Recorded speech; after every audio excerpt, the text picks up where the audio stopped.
Hey guys, welcome to the Wrestling Escape Pod. Welcome to episode 2, and this is all about wrestling action figures. Once again, we are joined by my co-host, Tommy Toy Travels. I'm back. By popular demand. Shout out to showing off the guns. Showing off the guns, We're Tommy. back today. Finally. This Nice. is what I'm talking about. Yeah, looking pumped. Some self-isolation pumping going on. Yeah. I'm going to be as jacked as Vince McMahon when this gets done. Nice. So we are going to be talking about wrestling action figures. We're obviously not going to be able to go into every figure, every series.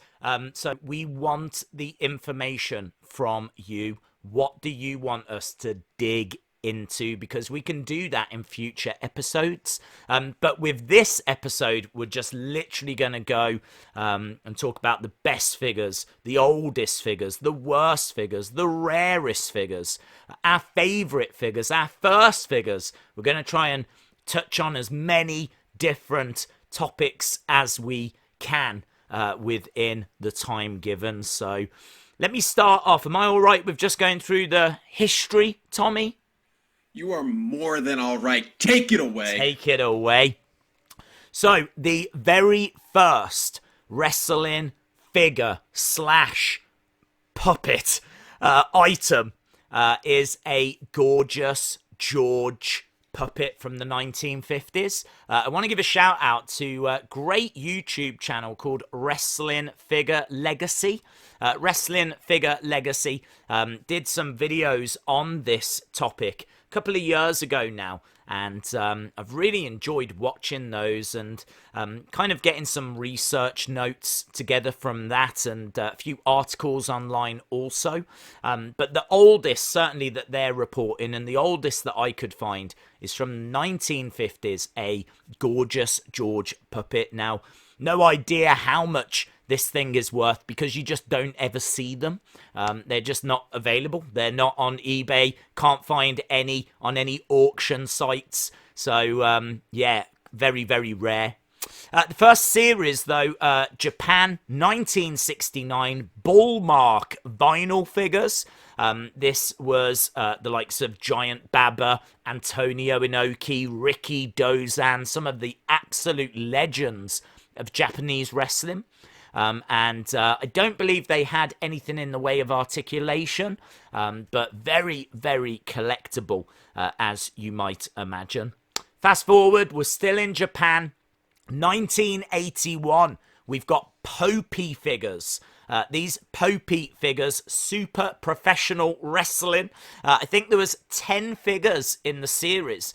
This is where you're going to find the first Hulk Hogan figure. It's also where you're going to find like the first Andre the Giant figure as well. These are very rare, very expensive. This is like remortgage your house kind of expensive. So yes, early 80s. As we said, we're still in Japan for those. But we're now going to jump over to the US. 1984 WWF LJN figures, the giant rubber figures that people absolutely loved.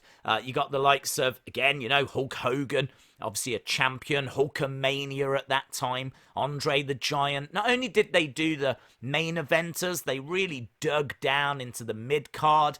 They went down to the managers and really did get like a nice range in that series. Did you have any of those LJN figures at all, Tommy? When did you say those came out? 1984. They ran. So I was in my 20s around then, so I was a little too old for those. Okay. Yeah, unfortunately. Fair play. Yes, they had a lot in that line. They ran from 84 till about 1989, and honestly, some of the rarest figures are in that series.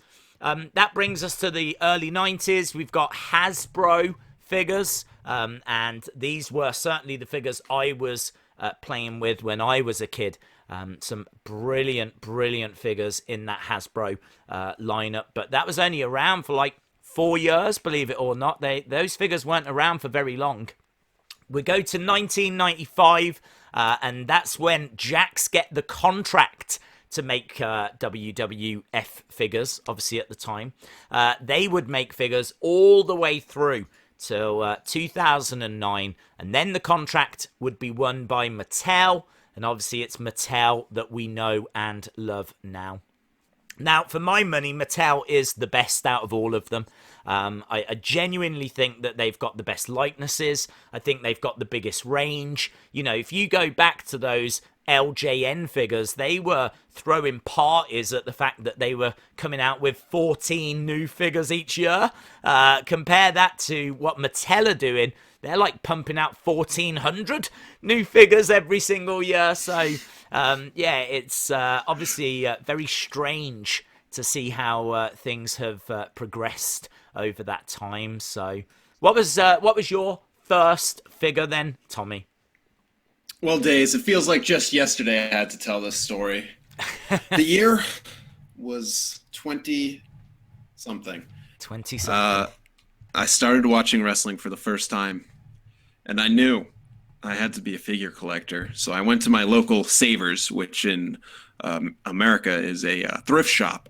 Okay. And I found a Dwayne "The Rock" Johnson action figure, previously used, previously owned, and loved and cared for. If any of you have seen the Toy Story movies, you know what I'm talking about when someone loves a toy. And then I bought it and I picked it up and it became mine. And I have it to this day. I cherish that Rock toy. I don't know where it is, but I love it. Nice. A beautiful story. I've never heard of Savers. Yeah, you should come sometime. Wow, I would love to. It sounds delightful. It sounds delightful. Yeah. I think my first figure was a Hasbro, as I said, like as we were just quickly going through the history of figures. I think Hasbro was my first one. I feel like it'd probably be an Undertaker. There was a great Undertaker figure that came with like a cloth jacket. And obviously at that time, he was still kind of brand new as a character. So he had the grey boot coverings and grey gloves. Yeah, he was absolutely awesome. I love that figure. Same with a lot of those Hasbros, actually. I was a big fan. They were so colourful and easy to play with, and they had movable parts.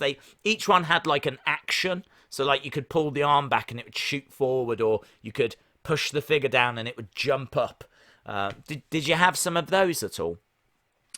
I had, well, again, when I first got into wrestling back in 2014, I went to my local Savers and there was an Ultimate Warrior figure for sale, a Hasbro Ultimate Warrior. I think it was like crunching or something. I don't know if I'm just getting it confused with the Mattel one, but yes, I picked it up. The colors were all faded, but I still have that to this day, and I think I do know where it is. I think if there's one lesson that people need to take from this podcast, get down to your local Savers. It really is an Aladdin's cave.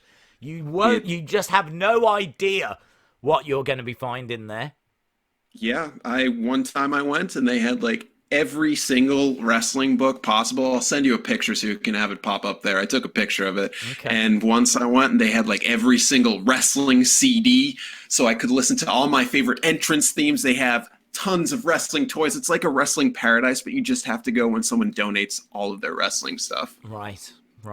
Yeah. We kind of have places like that called like Computer Exchange, CEX. And sometimes you go in and you find like collections of figures and things along those lines. Obviously charity shops and things like that, but I've never really found anything that great.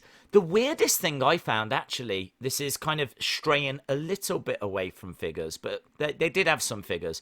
I found there was this little village, seriously in the middle of nowhere, Like, you would have to drive for a good 45 minutes to get to anywhere. So it's like surrounded by fields. And they had one of these shops. And in the window was a pair of WCW Tag Team Replica Championship belts. And these things are like £500 for both of them. It's like, who is buying that round here? Could you not have moved that to like a big city or something? Like, who's going to come to this little village seriously, in the middle of nowhere to buy these WCW? I mean, don't get me wrong, I was tempted. They actually nearly sold them, in all fairness, because I was there. And I was seriously tempted. Yeah, I'd never seen like replicas of those belts before. But man, £500 is quite steep. So they did have some figures as well, though. They had some TNA like Impact figures. So they did have a few things in there, but I've never really found anything that successful in those kind of places. Best places I have ever been to are like car boots. I found the British Bulldogs LJN figures still boxed at a car boot, and I think I paid like £5, which, I mean, that's probably $7, or I don't know, something along those lines, for like boxed LJNs. This was about 20 years ago now. But yeah, that's got to be one of my best finds. I absolutely love those figures. Have you got like any rare figures? Yeah, I was just gonna ask you the same. Okay, great minds. I'd say, yeah, right? Holy cow. I'd say for me, my rarest one is at this point a figure toy company, Kenny Omega. I know that they didn't make a lot of those, and that people really like them and really want them now, but I will just say there's a review of it on my channel. It's not a very good figure, so it's really unfortunate that it's so exciting for people and they want it, but hopefully with the AEW figures that are coming out soon, that'll devalue. And this sounds really weird as a person that owns it, hoping it devalues, just because I don't think it's a good enough figure that people should want to spend money on and spend their hard-earned cash on something like that. But yeah, I think that is my rarest figure. I remember you reviewing those figures, and I mean, they seem to break very, very easily. I think even some of them came out of the packaging like on the verge of being broken anyway. Oh, without a doubt, yeah. And I'll get into it once you say, hey, speaking of Tommy, what's your least favorite figure? But no spoilers. No spoilers. Well, look, I mean, in regards to rarest figures, I suppose we should just finish up on this subject. There's been quite a few. The probably the rarest is the Kamala Hasbro that has the moon on the belly. This thing goes for upwards of $10,000. I think even people that aren't really into wrestling figures still know about it. It's kind of transcended the toy world. There was I think about 24, 25 made. That was all. And I have a Kamala. I think most people that have a Hasbro WWF collection have a Kamala. And I should imagine everyone does the same as me, and that's check every single day just to see in case it has changed at all from the star to the moon on the belly. Every day, just keeping our fingers crossed that something's happened, or maybe we got it wrong yesterday, and maybe it is a moon on the belly. But sadly, disappointment for me every single day on that.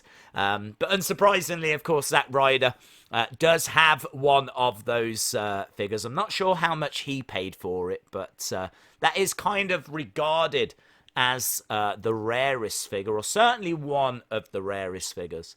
But I mean, like, even like the Ultimate Warrior, it was actually in his contract that if toy companies were to make his figures, they had to provide him with these kind of crazy, rare, variants that were like really low in quantity. So even Mattel, like when Mattel made Warrior figures, they had to make him some special variants, like one of 25 kind of variants. And there's one of him that's all marble. It's a proper plastic figure, but they've made it look like it's marble. They've given it like a marble effect.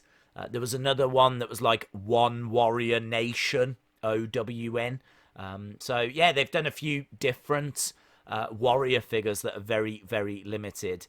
Some of those, like Jakks as well, had to do the same. It was part of the agreement. Those go for a lot of money. You're talking about $2,000 to $3,000 for those. So clever man, clever man. I'm guessing you've got none of those. No, hell no, no. I would never pay that much for a toy. No. Maybe. What's the most that you have paid? All right, so I once was really into buying hot toys, which are high-end collectible toys that have super likenesses to them. They're about 12 inches tall. They're basically dolls. Is that like dolls for alone time? Is that why they're called hot toys? No. Is it those kinds of... Some people do certain things with their toys, but I don't want to judge them. No. It's like furries, you know. Some people might do something, but the majority of them are just people that like a certain thing. Yeah. So there's some people. Yeah, if you search YouTube for hot toys, there's one creator that likes to do. Yeah, but they're like they look just like the actors. They come with outfits. They come with tons of accessories, and I got really into that. And I probably dropped like the most I dropped on one was probably like $500. But that was back when I was making that mad YouTube rev. What? And the way they get you too is like you pay in monthly increments. So I would be like, oh, $20 a month, I can do that, but not realizing it's like for 2 years that I'm stuck doing that. What was that figure? It's probably, oh, you know what it was? It was the DeLorean from Back to the Future, and I ended up having to return it because it was broken when they sent it, and they tried to get me to keep it. Yeah, and I was like, I'm not paying $800 for a scratched up DeLorean figure.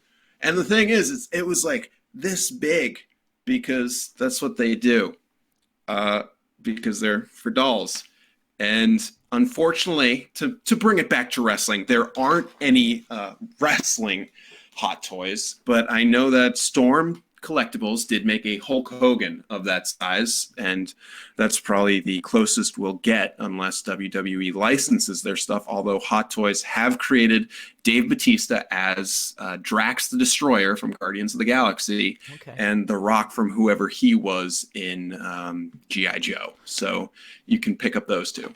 I suppose the closest that I can think about in regards to kind of high-end figures like that would be like Bandai with their, I mean, they were more like, I don't know, $80 or something along that price point.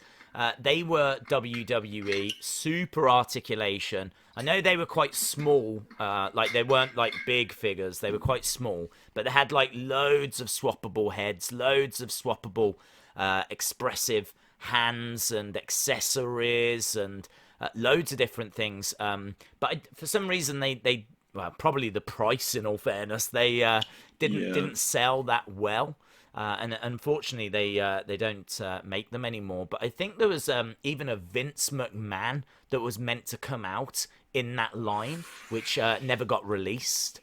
In fact, that's quite an interesting world to explore, like unreleased figures, because there's one that's a Hulk Hogan Zombies figure, which I think looks absolutely stunning. And we might now get it because he seems to be back under a contract with Mattel now. And this is him, you know, like he's iconic for ripping his shirt apart. This was a zombie figure where he's ripping his chest apart and exposing. You can see, like, yeah, you saw that figure, yeah? Oh, of course. Okay. Yeah, it was cool. Yeah, very cool. Sadly, we never got it. It never came out because obviously Hogan parted ways with WWE around that time. But they have recently announced that they are going to be making a Hollywood Hogan figure. That's About finally time. coming out. Yeah, about time. So quietly keeping my fingers crossed for that zombies figure to come out because that really did look very, very cool. Yeah, let's hope he doesn't have another leak, and then we have to wait another, I don't know, 5 years for it. Because I remember, like, Mattel announced the NWO Hogan, and I was like, this is it. We're Yeah. getting it. And then he thought he had the N-word pass, and everyone was like, dude, no. And Mattel was like, get out of here. And we didn't get the figure. And it was like, we were so close. We were so And close. it feels like we're so yeah. close again, even though I'm out of the collecting world. That very much was the kind of holy grail for a long time. Like people were desperate for that Hollywood Hulk Hogan, and surprisingly, Hulk Hogan is one of the biggest names in wrestling, and we had the Hulkamania Hogan from Mattel, a fantastic defining moments. They gave us quite a few, but for me, the defining moments was the one to get. But yeah, we were just waiting for this Hollywood Hulk Hogan, which I believe was meant to be a defining moments as well. I think now it's going to come out in the kind of still relatively new Ultimate Edition line. Did you get or see any of those Ultimate Edition figures? I didn't buy them, but it's the type of thing that makes me jealous that they weren't happening back when I was collecting because I feel like a lot of the critiques I had in my reviews, they finally addressed when I stopped making reviews. So it's kind of nice that a lot of the stuff that I'd be so negative about was actually solved. So I don't have to review them anymore because they seem like they're actually good toys now. Well, not that they weren't good toys back then, but there were a lot of things that I could pick apart about. And Well, clearly nowadays, Mattel were listening to you. That's what was happening there. that would be cool. Yeah. That would be nice. Because they were so close to perfection. And it seems, do you have any ultimates? Yeah, I've got the first couple of series, and the first series in particular was exceptional. It brings us nicely actually to what our favourite figures are. I know that we're jumping around, but as we said at the start, we're gonna have to do that because there's just so much to talk about. There's so much to like ram into this podcast.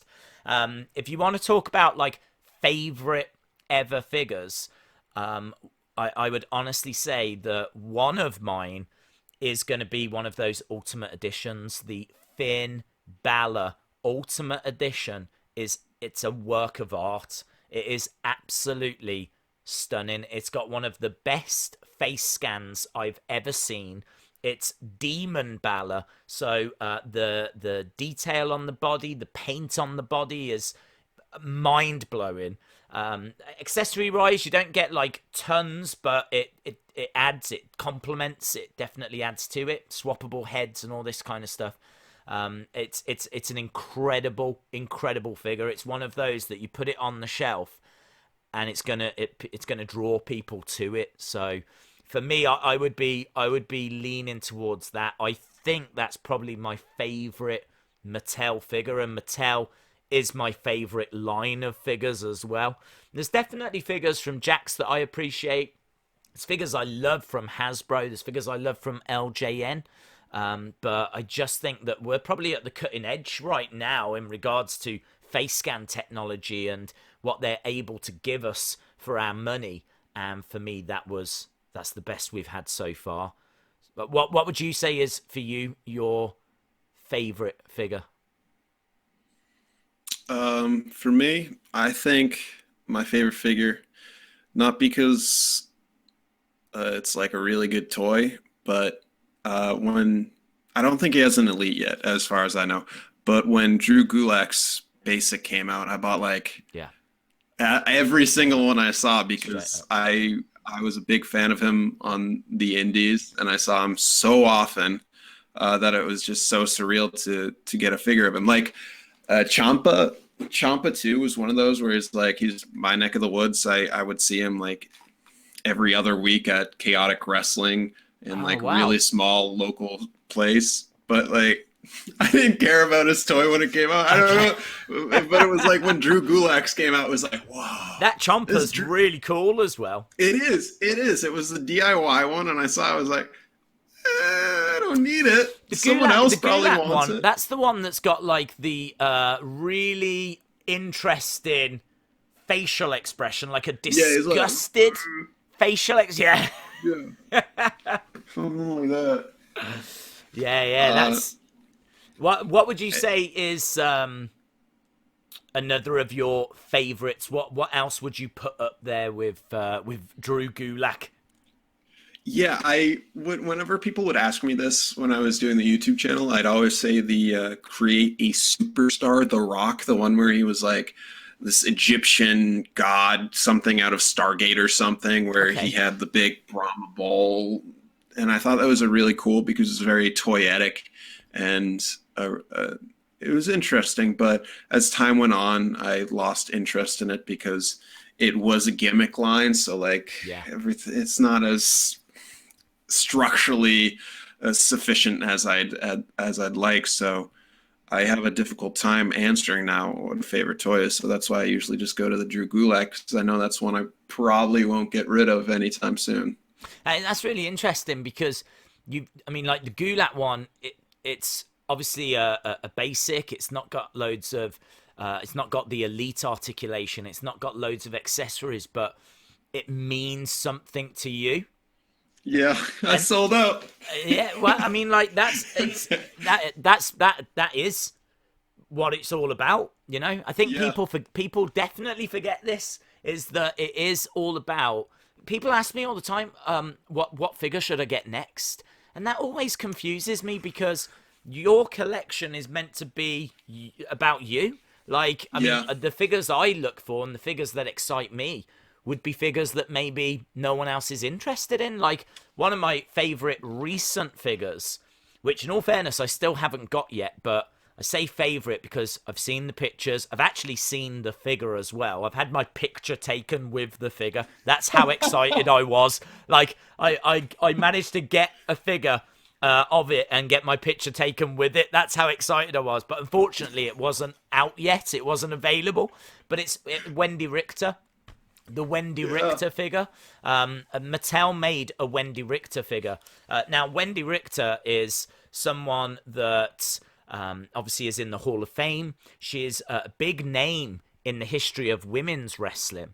She was the person that ended the Fabulous Moolah's title reign. I think she had a title reign for like 26 years. The longest title reign in wrestling. And Wendy Richter actually ended that reign in the 1980s. She would actually go on to compete at WrestleMania 1 as well against Leilani Kai. Wendy Richter against Leilani Kai. She fell out with WWE, unfortunately. So she wasn't really around for like a long period of time, but she'd already made her mark, if you will. But the result was we never got a figure. There was, I think I'm right in saying, a Rock and Wrestling eraser that came out, like a rubber that came out, which, you know, was in a kind of figure shape. But that was the closest we got. She didn't get an LJN. She didn't have a Hasbro. I don't believe she had a Jakks. Or certainly I can't remember a Jakks. And we hadn't had a Mattel. And then finally we get this Mattel figure. I've still not managed to get it yet. But it is out now, and I definitely will be getting one of those. So, as I said, you know, that trying to say, like, you need to get a Wendy Richter to a 7-year-old, they're going to glaze over, aren't they? Yeah. They're going to be expecting me to say The Fiend or something along these lines. But this is what I'm saying. Everyone's collection is so personal to them. But look, this brings us to worst figures. So, hey, you know, Tommy, off the top of your head, you know, out the blue, what are you thinking? every defining moment figure. I know that was a big thing when I was on YouTube. Everyone always hated that. I was like, the defining moments started off great. Now they're a ripoff, which I kind of think that I still think that they did go down in quality, but I feel like that's every line of toys. They start out really strong, then they just go down in quality. That's how the business works, and I need to get my head out of my butt. And sometimes it's tough as a toy reviewer to check yourself. But as I've checked myself now into the Ambrose Asylum. And do people still know who Ambrose is? The Moxley Asylum. The Moxley Asylum. And the Moxley Mansion now, isn't it? Yes. Now I'm in the Moxley Mansion with Renee Young and Mr. Moxley. I realized that this might be shocking to some people. The true worst wrestling figures are actually a series made by Figure Toy Company. I don't know if anyone's heard of this yet, but they're this. Yeah. They are a line of toys made by Figure Toy Company. And I don't know much about the company, but I know that a few years ago they signed licenses with a bunch of indie wrestlers. You got the Young Bucks. Yes. You got Warbeard Hansen. What's he called now? Ivar. They had Ivar. They had AJ Styles. They had Kenny Omega, and I was hyped as anything. They got Chuck Taylor. I was hyped because these are all my guys. These are the people I see every weekend. And then they came out and they were garbage. They were like knockoff Jakks bodies that just broke apart when you tugged at them just a little bit. And the clothing that they came with, you try and take it off and it would just rip. It stained the bodies. The heads were way too big. And half the sculpts didn't actually look like the wrestlers. And they charged a premium rate of $25 for each figure. And I was just like, there's nothing about these figures that are redeeming this other than that it says this is a figure of Kenny Omega. But if they took out Kenny Omega and said this is a figure of Joshua Predator, it would literally be the same difference because it doesn't look anything like either of them. I agree. As you said earlier, I remember your review of it. If people haven't seen that, and again, I'm going to take this opportunity that people seek out Tommy's YouTube channel. Triple T Gregory. I don't know what it goes by this week. But if you can, we said before, if you can hunt it down, if we think that you're worthy of subscribing, then you will be allowed to subscribe. And I urge that you check out his review of those figures. Goes into a lot of detail, and you can see for yourself some of the issues on that. So. Yeah, I've got to say that's a tough one to beat when it comes to quality-wise. I feel that there was some really weird figures that would be remiss of me to not mention. There was some WCW gross out figures. These were very, very strange. Do you remember these? I went to a Walmart 2 years ago and they had one on the shelf. They must have found that way buried in the back room. And I was just like, get this away from the shelf. This doesn't belong in anyone's collection. Can I double check? You definitely weren't in Savers. It was a Walmart. I just wanted to make sure. Because I know you've got a loyalty card. But no, there, and I do have a loyalty card, but it was at Walmart. And if you watch all my toy hunts, you can find that episode. I don't know which one it is, but it's there. Yes. There was WWE Maximum Sweat. I think these were from Jakks, I believe. This was really strange, these figures, because this was the one I'm thinking of in particular is Kane. Kane had this Maximum Sweat figure, and you would put water in it, and then you could obviously press, I think it was like a button on the side, and he would sweat. I mean, what kid needs that? No one needs to see your figures actually sweating.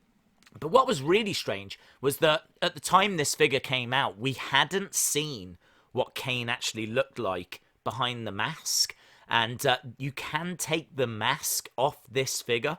And so you could see for the first time what Kane actually looked like. And when you took the mask off, it was actually basically the Undertaker's face. They'd used the Undertaker's face, and they'd kind of like scarred it up a little bit. And so they'd just used that underneath. Now, obviously, Kane was Undertaker's brother, so it's not the worst thing to go for, but just kind of strange that you could even take the mask off at all, because we hadn't seen the Kane's face yet. We hadn't seen him unmask yet, so a little bit strange that the toys were doing that. But yeah, like you could go into the late 90s and just so many of those figures were just absolute bonkers.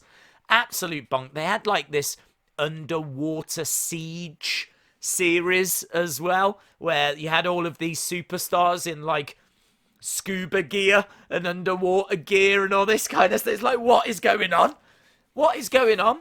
Like, that's thing. I don't know what was. Honestly, the Attitude Era has got a lot to answer for. They do. They very much do. Yeah. A lot to answer for. So now, go on. Speaking of worst figures, I got a question for you about figure policy. What are your thoughts on exclusives? Being someone that lives in the UK, is that why you don't have Wendy Richter? Is that an exclusive? What do you do? I know that's been a big point of anger coming from international wrestling figure collectors. And speaking as someone from the privileged United States, I don't witness that as much as you guys do. So if you could talk on that, like, is there a figure that you really wanted that you could just never get because it wasn't in your country? Do you know what? A genuinely a fantastic question, because this really is a point of frustration. This might blow your mind, but you might already know this. Pete Dunne, one of the biggest names in British wrestling, and I couldn't tell you for how long. I mean, Pete Dunne is just someone that people have really gravitated towards. He really is like British wrestling. Obviously, we've got, Drew McIntyre on top at the moment, but for people that are coming through, you've got the likes of Tyler Bate and Pete Dunne. And Pete Dunne, you would think, no-brainer, get that into UK stores. You're going to sell tons. They made it, I can't remember if it was a Walmart or Target exclusive. It was Walmart or Target exclusive, and no one could get their hands on Pete Dunne. His first figure. They hadn't made a figure. It was an Elite. This was the first one. There was no figures they'd made before. Like, we'd had the UK Championship Tournament. We'd had the fantastic Tyler Bate Pete Dunne match at Takeover. Takeover Chicago, that was. And he'd become champion. He would go on to be, like, the longest reigning UK champion as well. Like, it still blows my mind how they didn't get that figure over to the UK. There's a little bit more to that. I think they did make the orders available to UK retailers, but by the time they'd made it available, everyone had already placed their orders for that series. So it was far too late. No one was going to go back and order for a series they'd already placed their orders on. So it meant that he never came over to the UK.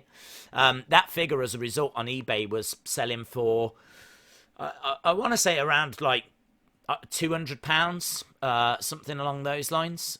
Just for, like, it's not even like a rare figure. They'd made quite a few of them in America and whatever. And obviously, as soon as like people got onto the fact that they weren't over here, they were going onto eBay, they were going for high amounts, and obviously then the price started to come down, but certainly at the start, that went through the roof. So I was very, very, very, very fortunate in that, I don't know how, but I managed to get my hands on one. Mattel actually sent me a box of like new Elite figures that had come out. They don't do it that often. Just once in a blue moon, they'll send, if there's something that they really want to promote, they send like a box through. And I was just so fortunate that they sent this box through, and in there was one of these Pete Dunne figures, and I still have it. I wish I could say I sold it.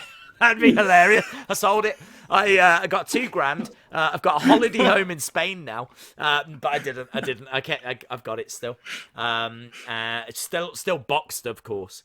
But of course, the value has come down on that now. But that. Honestly, that is one example. That's the one that probably blows my mind as like, how did that even happen? But I mean, yeah, anything that's a Walmart or a Target exclusive, we just didn't get. There was something called Epic Moments, which was like a set. I'm sure you remember, like the Festival of Friendship that they did. We didn't get. I think we got that first one. In all fairness, I think they shipped the first one over, but we didn't get any after that. So I remember there was a fantastic Undisputed Era set, and you could get Adam Cole and Kyle O'Reilly and Bobby Fish. We never got that. We never got that series. I've only ever seen one, and it was at the wrestling shop warehouse, and it wasn't even for sale. It wasn't even for sale. It was like a showpiece. It was that rare. So yeah, I mean, we're very fortunate that we do have online retailers like that will ship things over themselves, but as a result, they're limited. They're very expensive, double the price of what you would be paying. And as we said, you know, very limited, so it's hard to get them anyway. And it's a big problem. It really does kill the passion for collecting. Yeah. It really does, because you can't get, you know, like Wendy Richter, it's an exclusive. So I've actually had to go to the lengths where I now have an American postcode. I've got an American postcode. You can actually pay a shipping company to give you an American postcode so that you can then buy things in America, have it sent to your American postcode, and then it will get shipped over to the UK. So I've actually got that now for that purpose. So I can go on eBay and I can give them that address rather than, you know, having to pay for shipping of individual items. It can all go there, get put into one box, and that saves on shipping. But yeah, so, I mean, I could sit here and talk for hours on it. Pretty much the majority of figures that I want, because I'm a big fan of Legends. I love Wendy Richter. I love Gorilla Monsoon. There's a Freddie Blassie that's coming out soon that looks awesome. All of these are Walmart, Target exclusives. So yeah, very, very, very frustrating. Yeah. What about yourself? And was the one that you was after that you could never get your hands on? Never found. I don't know if there was. You're going to say no now, aren't you? You're going to say, I found everything I've ever looked for.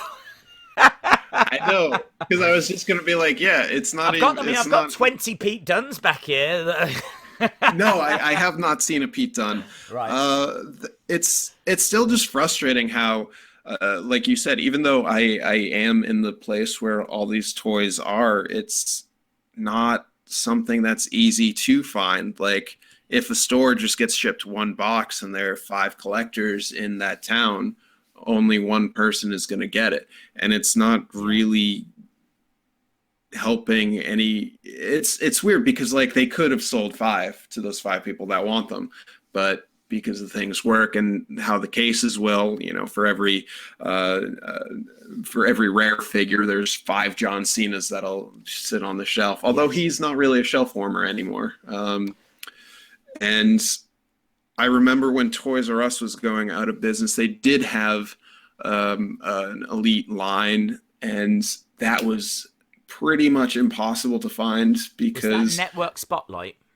Yes. I did not. That is one that I know because that was like one of the last Big Show elites, and one of my gimmicks was that I love Big Show, and I hate to break kayfabe, but I do love Big Show.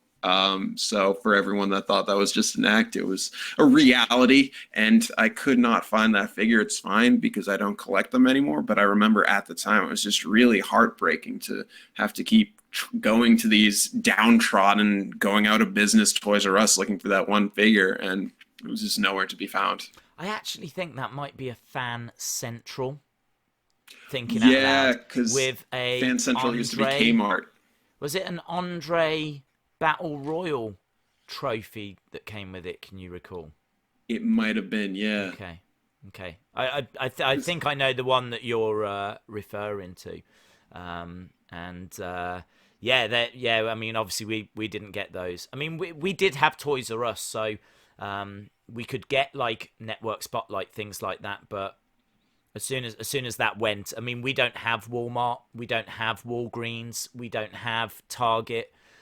So yeah, we just can't get any of those exclusives, and that tends to be the big three, really. So, and obviously we don't have Kmart, but I think you guys have lost Kmart now, haven't you? Yeah, Kmart. They still exist, but it's like one every. I don't even know. I don't even know if there's one in my state anymore. Okay. It seems like they've all just gone right out of business. Yeah, they're no savers. No, Savers is rocking and rolling. Yeah, They're no savers. Savers is great. Top tier. What was so wrestling figure wise? I feel like we're getting towards a natural conclusion. So, what's the most that you've ever spent on a wrestling figure? Have you ever spent like a lot of money on a wrestling figure? Yeah, once I spent like $200 on a 4-pack of like WCW guys because I thought it wouldn't come out in the US. It seemed like it was an Australian exclusive of Elites. Wow. So I was like, yo, I'm gonna get the scoop. I'm gonna get the scoop before anyone else reviews this. So I dropped that cash, got it, and then like because it was shipping from Australia to America, it took forever. And when it got here is when people were like, yo, it's actually coming out in the US. And then it was like WCW guys. So it was selling really poorly. And it was probably sold for like $10 for the 4 Elites. And I was just like, I have made some mistakes. But who was in that pack? I don't even remember, honestly. That's definitely going to make it hard to put the graphic on screen. Yeah, I'll Google it. It was a Target exclusive. Right now I might just put a random graphic up on YouTube for anyone. Yeah, just put up one of the sweat figures. Yeah. That's the rarest one I bought for $200, Australian exclusive. I think the most I spent was about 160, something along those lines, and it was for the Shockmaster San Diego Comic Con Mattel figure.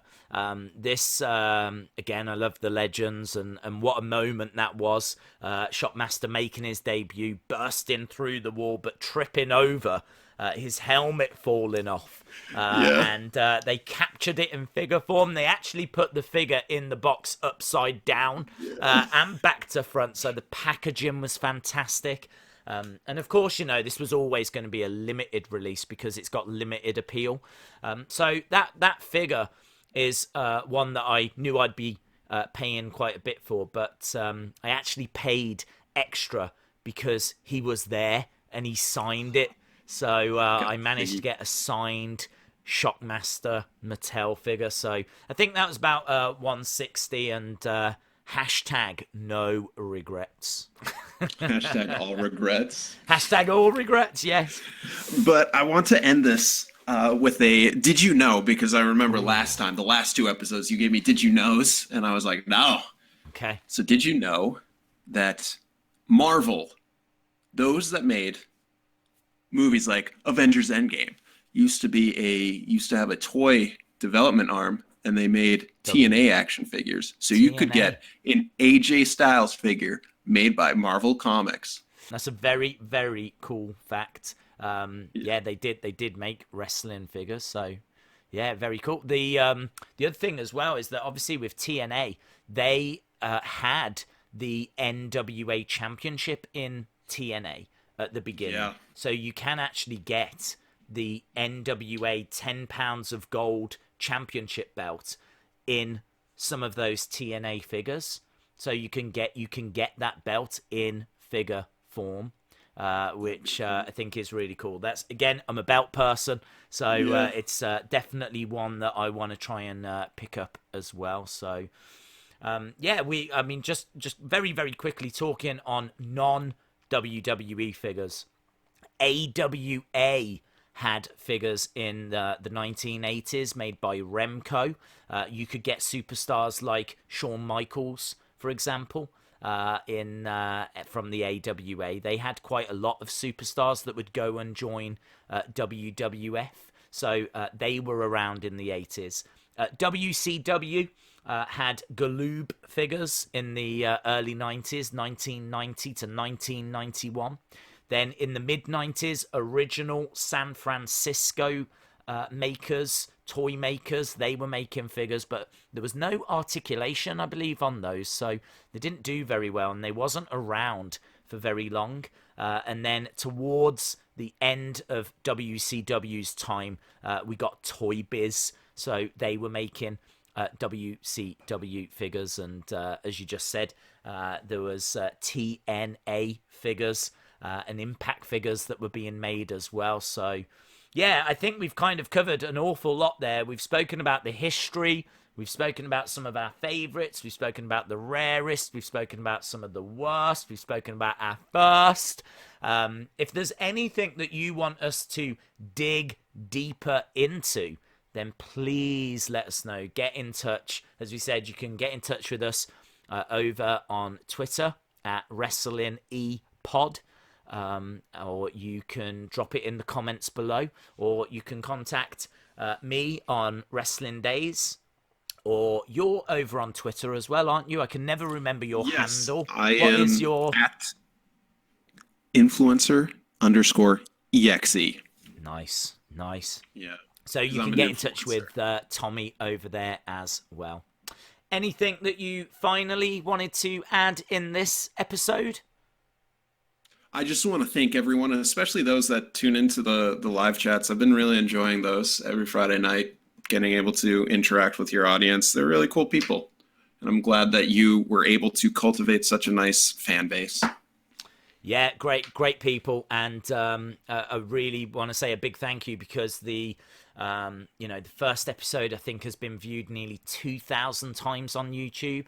The most recent episode at the time of recording this has been up like 4 days. That's already approaching 1,000 views. So for this podcast kind of come out of nowhere and to kind of get that kind of reaction is absolutely incredible, beyond what we were expecting. So this is what I'm saying. We want to keep giving you the content that you want, talking about the topics that you want us to talk about. So yes, make sure that you're getting in touch with us through Twitter or in the comments below. Awesome, guys. Thanks a lot for watching. Really do appreciate it. We are back next week with a brand new episode. So from me, goodbye. From Tommy, goodbye. Bye for now.